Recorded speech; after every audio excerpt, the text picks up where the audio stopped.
नमस्कार मित्रांनो, श्री स्वामी समर्थ. तुम्हा सर्वांचं पूजाच खवय्ये आणि बरंच काही या चॅनलवर खूप खूप स्वागत. श्री स्वामी समर्थ या मंत्राचा जप केला की मनाला खरंच खूप प्रसन्न वाटतं.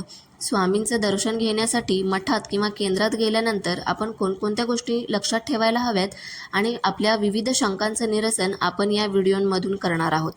तर सर्व सेवेकरी मठात गेल्यानंतर आधी पाय स्वच्छ धुवून मगच मंदिरात प्रवेश करतात.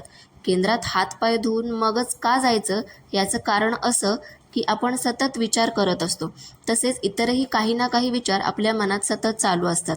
तर हे विचार लहरी तरंग रूपाने आपल्या सभोवताली फिरत असतात.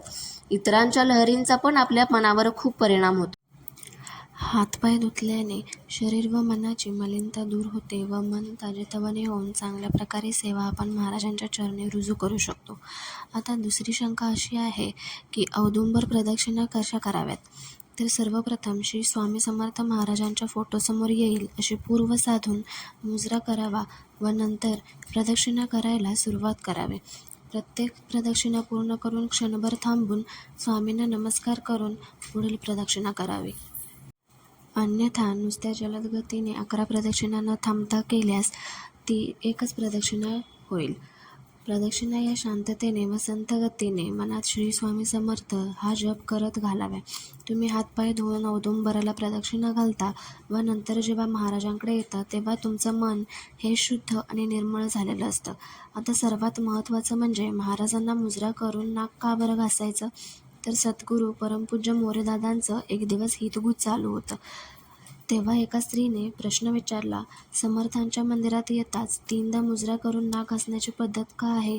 तेव्हा मोरेदादा म्हणाले, बाई, हिंदू धर्मात आहोत, त्या धर्मात देवांचेही अ, ब, क, ड असे 4 प्रकार आहेत. आपले श्री स्वामी समर्थ महाराज हे अ वर्गातील देव आहेत. हे अ वर्गातील देव म्हणजे प्रत्यक्ष परब्रह्मस्वरूप. ते स्वयं जागृत आणि महापात्र आहेत. अनेक भक्तांना अजूनही दर्शन देतात.